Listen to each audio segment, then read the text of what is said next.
석유가 그룹의 축인 SK도 전환을 시도하고 있습니다. 수소와 2차 전지를 그룹 새 간판 업종으로 키우고 있습니다. 김기송 기자, SK가 수소 산업에 본격적으로 뛰어든다고요? 네, 맞습니다. SK는 최근 SK이노베이션과 SKENS 등 관계사 전문 인력 20여 명을 수소사업 추진단으로 만들었습니다. 네. 최근에 SKENS를 중심으로 2023년부터 연간 3만 톤 규모의 생산 설비를 지어서 수도권 지역에 액화수소를 공급하기로 했는데요. 네. 또 SKENS는 분루수소까지 생산할 계획입니다. 대량 확보한 천연가스를 활용해서 2025년부터 25만 톤 규모의 추가 생산이 가능해집니다. 김 기자, SK는 그동안 이 석유 정유 부분이 그룹의 핵심 축 중에 하나였었는데요. 그렇다면 이 기존 사업과 이 수소 사업 분야는 어떻게 연결이 되나요? 네, 기존의 SK에너지의 인프라를 활용해서 경쟁력을 높이겠다는 건데요.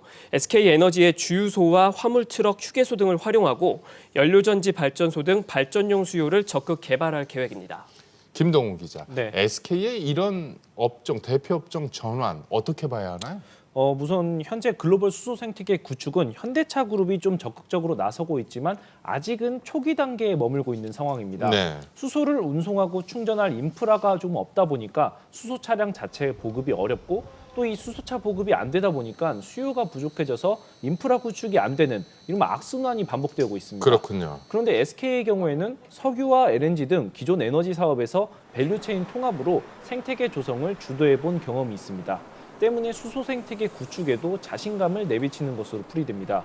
여기에 최근 미국 바이든 행정부의 친환경 행보, 그리고 우리 정부의 탄소 중립 의지 등 정책과 글로벌 환경 변화를 고려해서 사업 포트폴리오를 친환경적으로 본격 전환하려는 것으로 해석됩니다.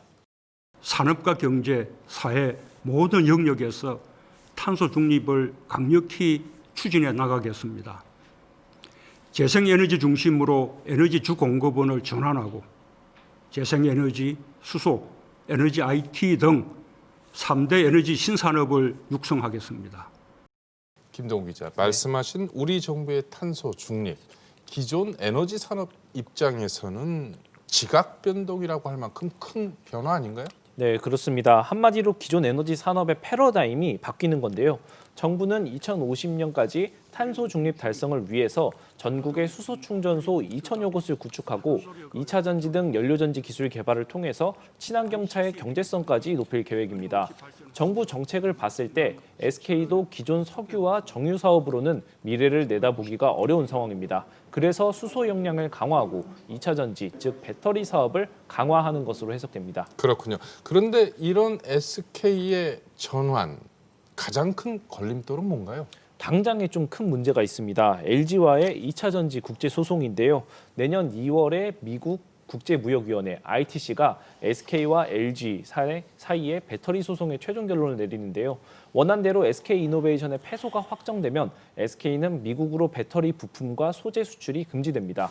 현재 미국 조지아주에 건설 중인 배터리 공장도 가동이 불가능해지고 배터리 관련 부품 수입까지 금지되는 등 큰 타격이 불가피한 상황입니다. 그렇군요. 다만 최종 결론이 나기 전에 양사가 극적으로 합의할 가능성도 배제할 수는 없습니다.